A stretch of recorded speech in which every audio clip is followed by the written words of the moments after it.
high Colorado Plateau country, a rugged promontory rises from the valley floor. Atop the vast mesa, hidden in alcoves cleft in the vertical cliff faces of the canyon, are the remains of an ancient civilization. Built like a child's sandcastles against the immensity of the great stone walls, they stand in silent memory of the people who abandoned them 700 years ago. Here, amid the spectacular work of nature, is the magnificent work of primitive man.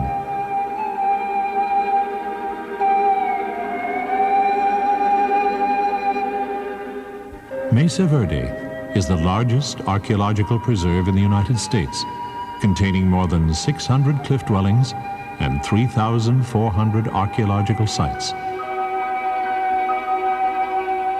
Mesa Verde was established as a national park in 1906. In 1978, it was designated a World Heritage Site, one of the first 7 sites so named in an international treaty by UNESCO. Its special significance lies with its unique cliff dwellings, those silent and irreplaceable stone memorials to a vanished civilization.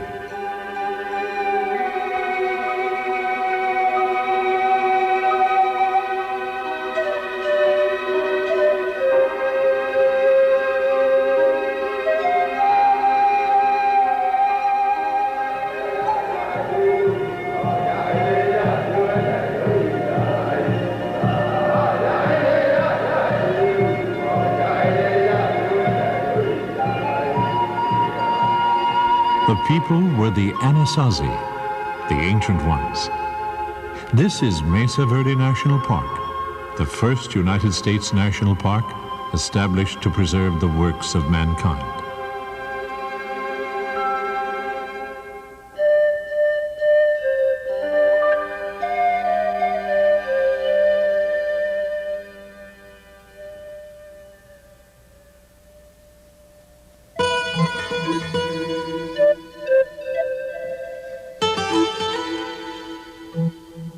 Farview Lodge, located on Navajo Hill atop the mesa, is the only lodging within the 52,000-acre park. The lodge is placed in a setting of natural grandeur.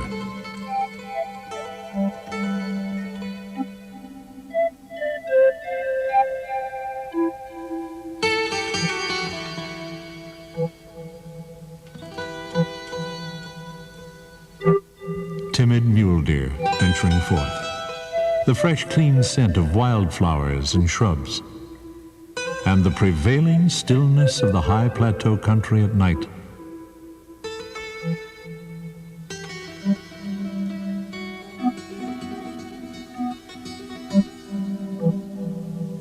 A multimedia show on the Anasazi explains Mesa Verde's cultural and natural history from the earliest inhabitants in 550 AD to the climax of Pueblo development in 1300 AD.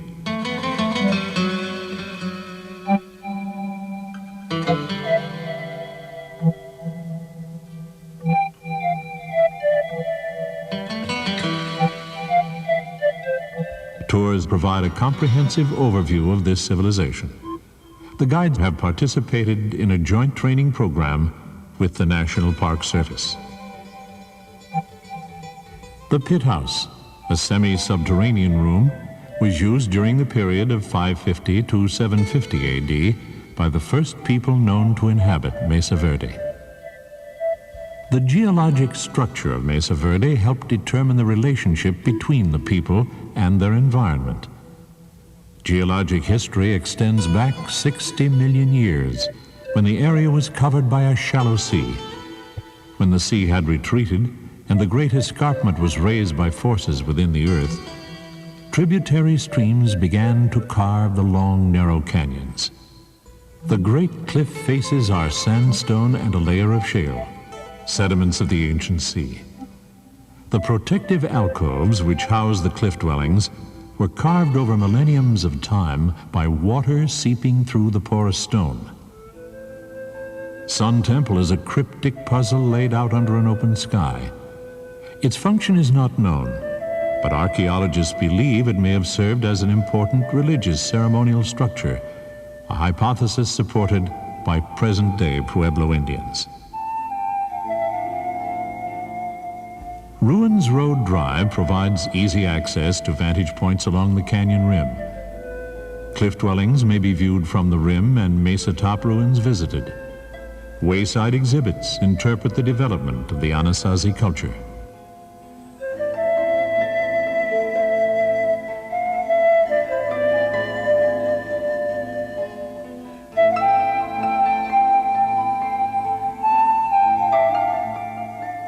Chuck wagon lunches, the tantalizing sight and smell of food served in a shady pinyon grove.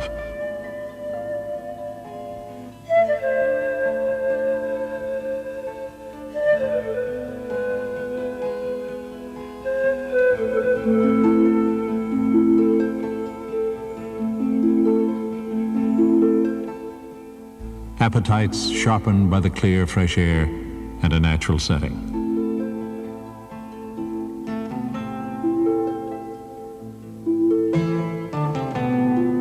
A page from the past comes alive on an adventurous horseback or wagon ride at Lookout Point. Once, Spanish explorers, then pioneer settlers and cowboys traveled the mesas and valleys of the land of the ancient ones.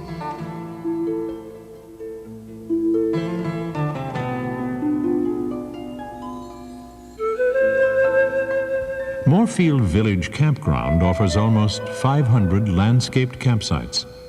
It is a pristine hideaway situated in one of the park's many canyons.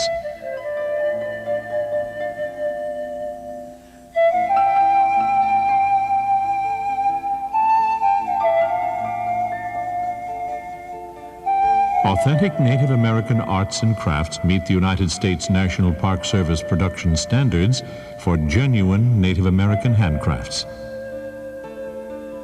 Workshops and demonstrations are regularly held by Navajo and Ute Indian artisans.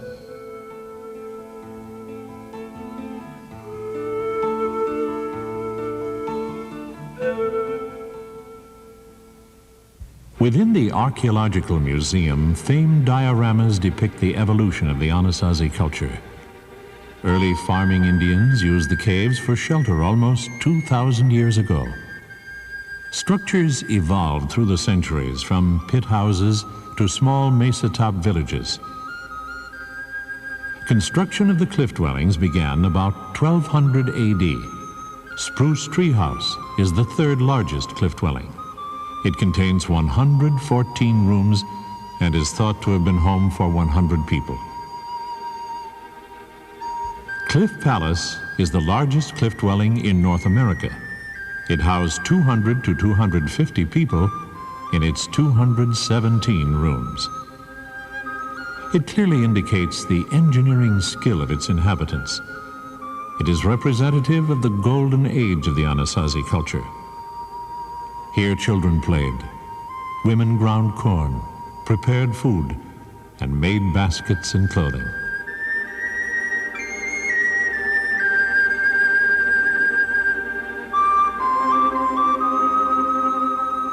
The circular underground rooms in the courtyards are kivas, a Hopi Indian word meaning ceremonial chamber. It is a religious structure where the spiritual needs of the community were met and where long winter hours were spent socializing. In the floor of the kiva is a small hole called the sipapu, the symbolic entrance into the spirit world.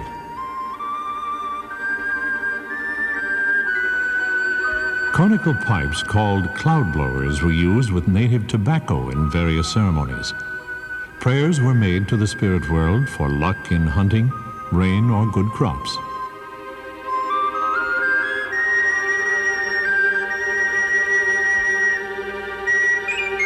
Balcony House, the fortress, was possibly constructed as a result of enemy pressure. Its 45 rooms and 2 kivas were built on a high ledge. Stone and fill material were laboriously carried into the alcove to level it for house construction. The low wall provided protection from the edge of the sheer cliff. Its location made it virtually impregnable. Its one entry-exit way was carefully fortified. A guard could have easily controlled everyone entering or leaving. Entry is made by climbing a steep 30-foot ladder, a modern convenience not available to the Anasazi. The exit is by a toehold and chain route on the canyon wall.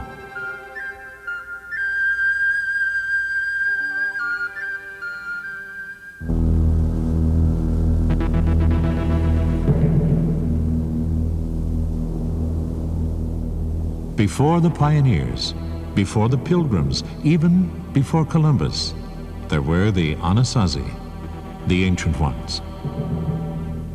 Here is everyone's dream of a mythical lost city to be explored. Walk through deserted rooms, haunted by the invisible presence of a prehistoric people. Peer into darkened kivas and imagine secret ceremonial rites. Experience the solitude, the silence, the stirring of primal feelings and fears.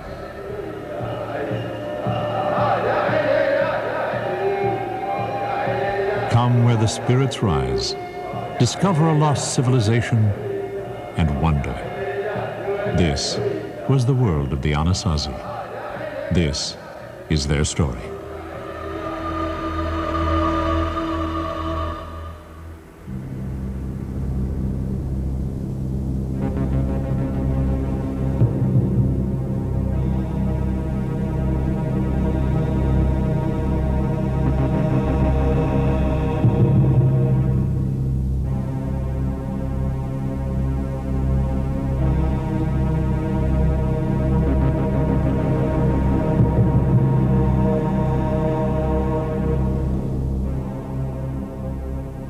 The center of the Pueblo universe. Remote, vast, inhospitable. This is sacred land, where shifting light scatters mysteriously across the broad landscape.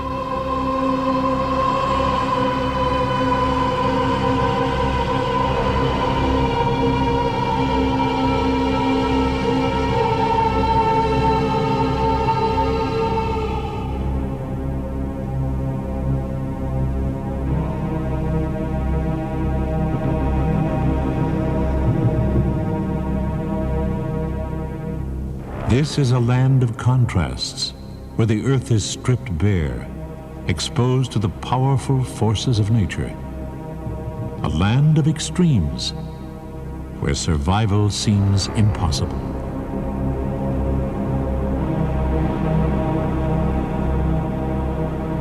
Here, the winds announce a passing presence. They call themselves the people, moving on to these high desert plateaus thousands of years ago.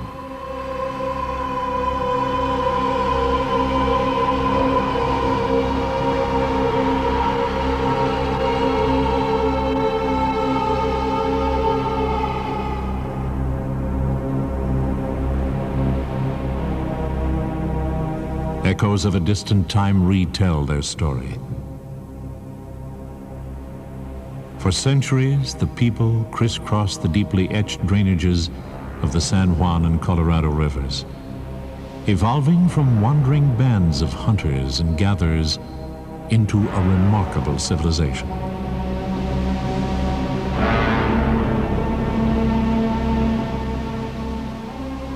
They built amazing stone cities modeled after the natural forms of their habitat. Then 800 years ago, they mysteriously slipped away.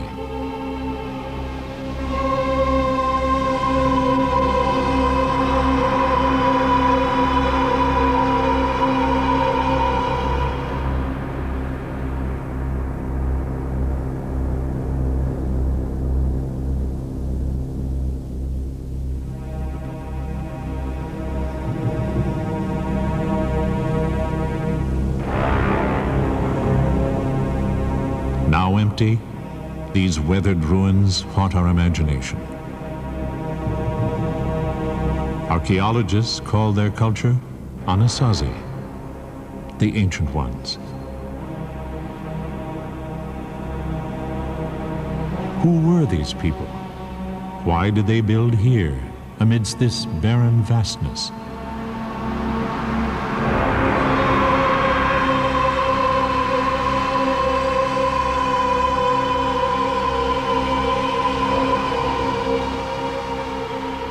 Do not look for remote, primitive people.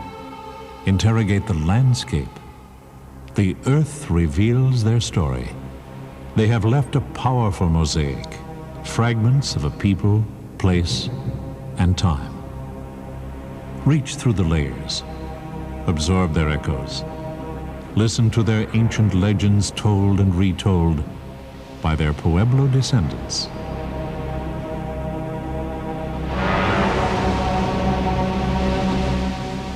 The great earth speaks through the rocks and stones, singing in the great breathing mountains.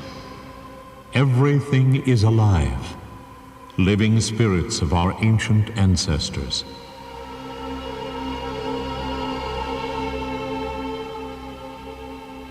In the beginning, there was only the Creator and the dark infinite void.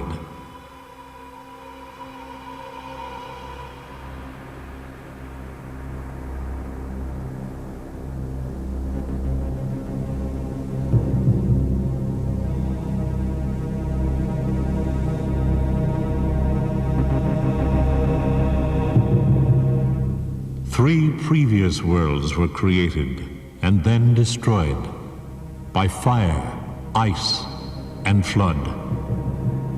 Those of one heart with the Creator were saved, protected in the underground world by the ant people. They taught us to be industrious and showed us the proper way of life: respect, harmony, love. Finally, the last great flood subsided. From the bowels of the earth, we climbed up through the Sipapu into the light of this, the fourth world. The dark purple light rises in the north. Yellow light rises in the east. Then we, the flowers of the earth, come forth to receive a long life of joy.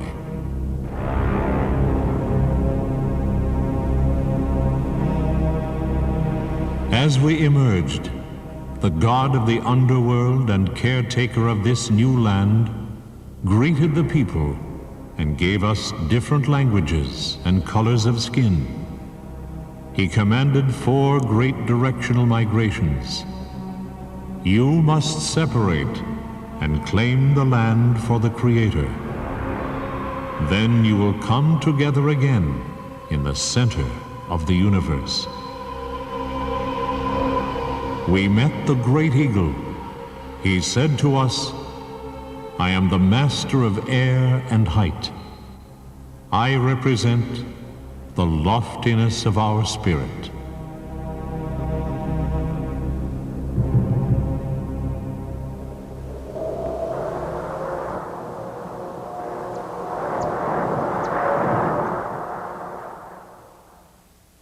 For centuries, wandering clans merged with the environment as they adapted to this harsh habitat.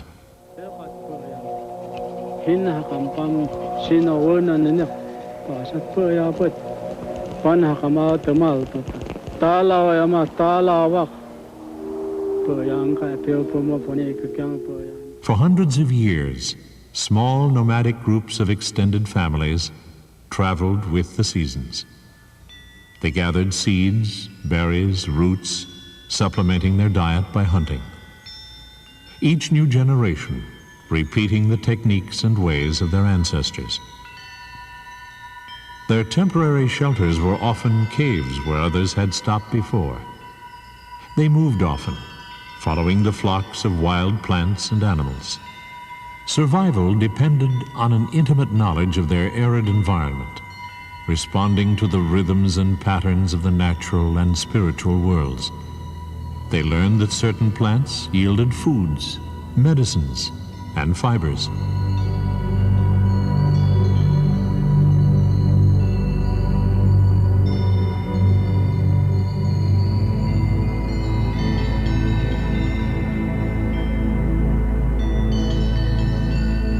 They became master weavers, weaving blankets, mats, and baskets from leaves of yucca.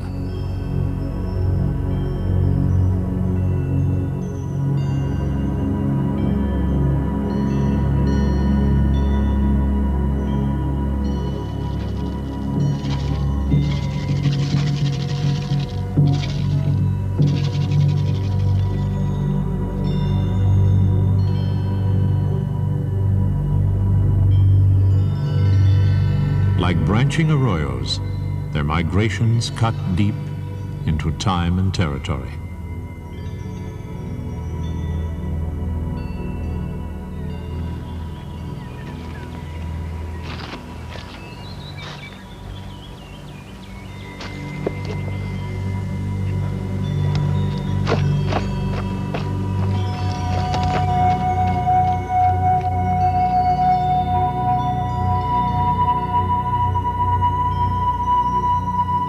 They recorded their travels in stone, sanctifying their stay.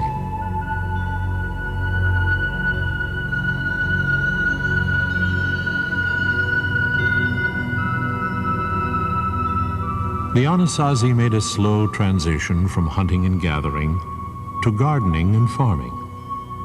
At first, they would plant small plots of squash and corn, leaving them unattended while they retraced their ancestral gathering routes. If the crop failed, they fell back on traditional wild foods.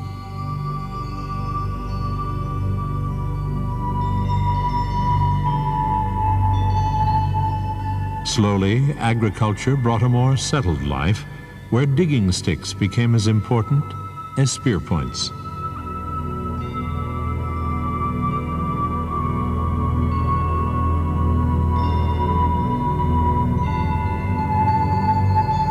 Increasingly, their lives centered around corn. Gradually, the Pueblo people came to farm the mesa tops and river bottoms. Over time, they evolved into master farmers. Stored surpluses now stand harsh winters and long droughts.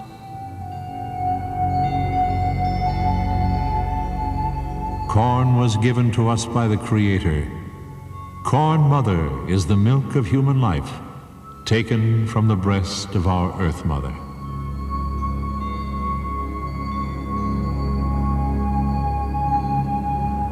The Pueblo people knew continuity more than change, each generation repeating the successful techniques of their elders.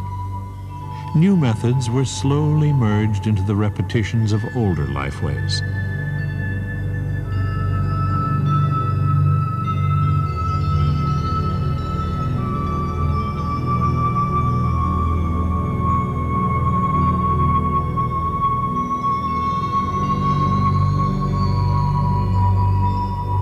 Our daily life is like prayer, a constant quest for balance and harmony.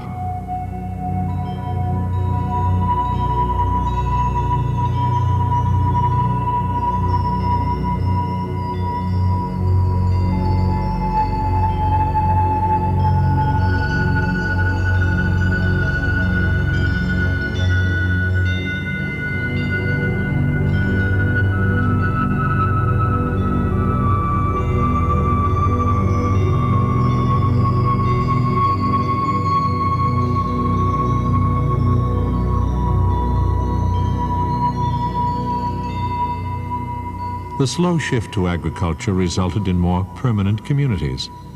Increasingly, they lived in subterranean homes called pit houses. No longer required to constantly move in search of food, they clustered together in small settlements.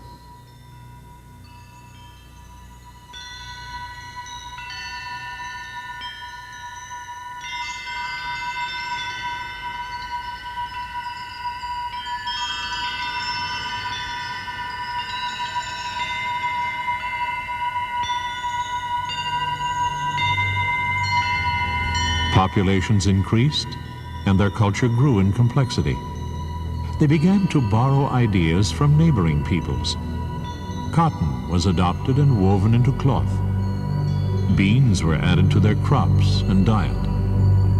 Baskets gave way to pottery, adorned with signs and symbols of the natural and spiritual worlds.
By the year 1000, these prehistoric Pueblo people had settled in small villages throughout the vast drainages of the San Juan River.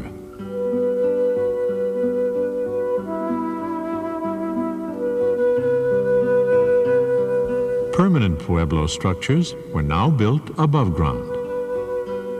Rooms for the storage of foodstuffs and small living quarters were clustered around open central plazas. Here, most of the daily work was done communally.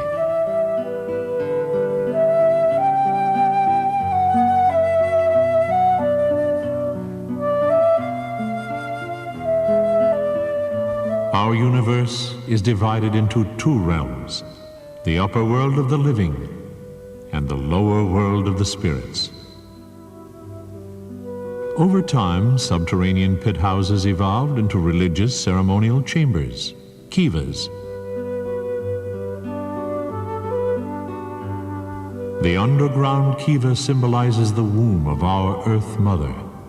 Here we rejoin the living spirits of our ancestors. In the kiva, we smoke together and call to the ancient ones.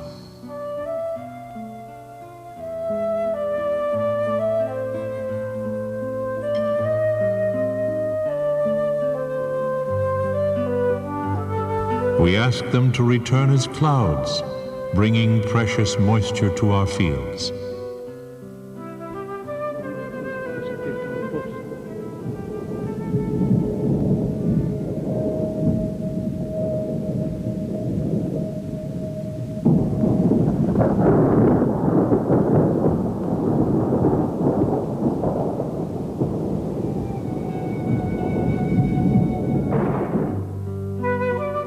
The path of the sun traces our road of life, the perfect circle of light and dark, of life and death. The people watch the sky and mark the movements of sun and moon. Celestial calendars announce the times to plant and harvest.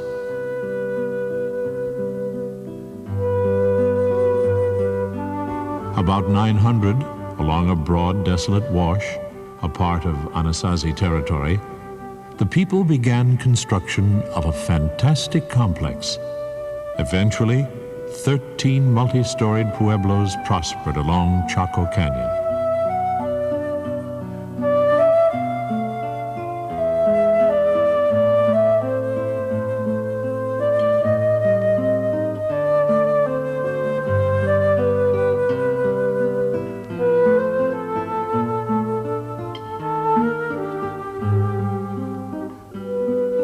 A masonry of the highest technical and aesthetic accomplishment forms these massive structures, the work of master builders. At its peak, perhaps 5,000 people lived and worked here. An elite group of planners and engineers must have designed these great structures for others to build.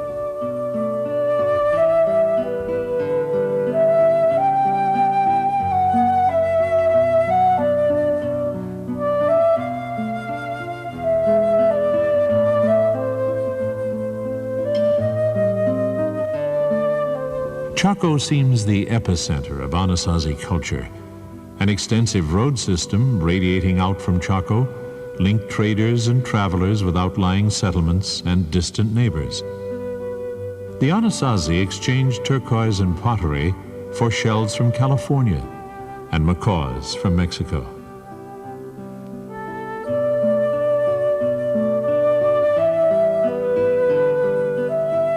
At Chaco, religion seems a central focus.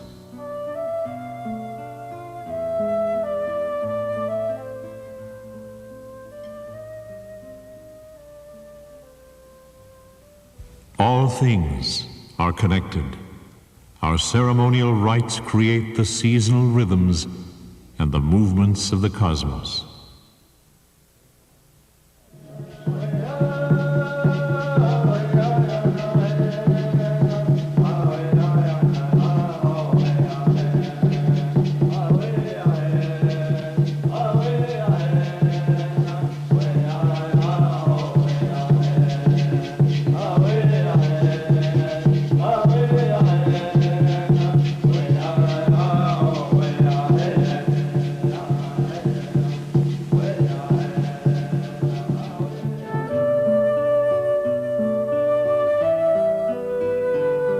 Slowly, this great Chacoan culture seemed to slip away, yielding its eminence to another Anasazi center to the north, Mesa Verde. Here, other groups had farmed the Dolores Valley for centuries, and over time, they too developed a remarkable center of Anasazi culture.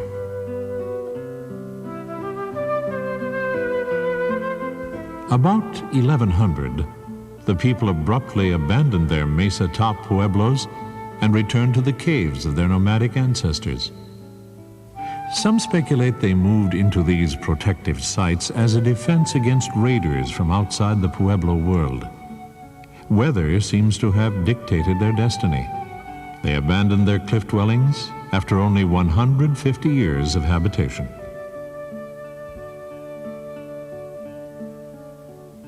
During the 1200s, waves of unrelenting droughts slowly forced the Pueblo people from their ancestral homelands. They began slow migrations south from Mesa Verde and Chaco toward the more dependable waters of the Rio Grande.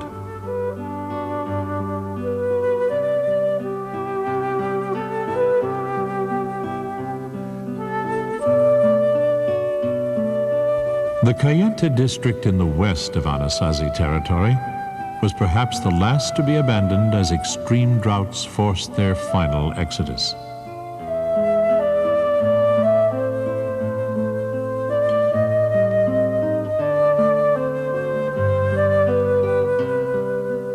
The Anasazi were later to re-emerge as the Pueblo people of today, the Zuni, the Caris, the Tanoans, and the Hopi. The ancient ones left behind places of wonder, not of people. Places of wind, not of voices.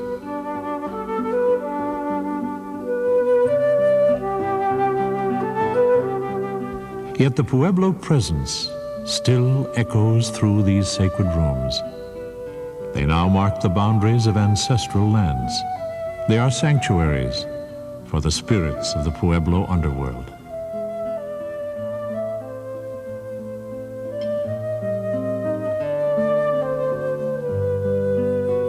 The song resounds back from our Creator, sounds and resounds for times to come.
all their silence, these ruins speak with a certain eloquence.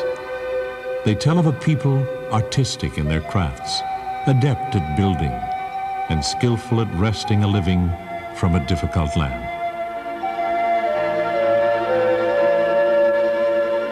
The Anasazi were a Stone Age people without metal of any kind.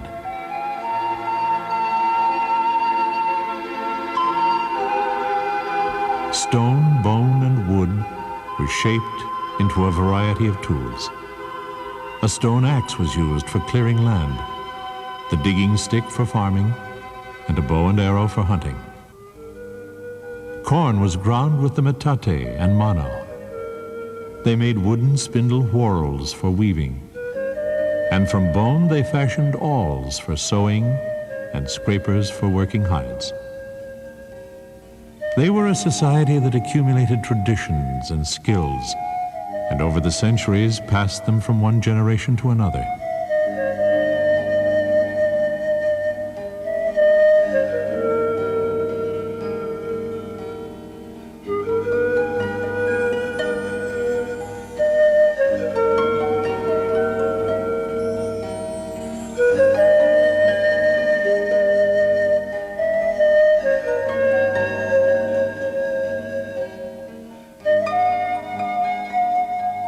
The Anasazi of 1100 to 1300 AD were the heirs of a vigorous civilization. Their accomplishments in the arts and community living rank among the finest expressions of human culture in ancient North America. Yet despite decades of excavation, analysis, and comparison, knowledge is still sketchy. They left no written records, and much that was important in their lives has perished. The undiscovered secrets and the dimly drawn people of Mesa Verde remain the essence of its enchantment. The remnants of the great stone cities still hold the echoes of the people of the rock for those who would come close enough to listen and wonder.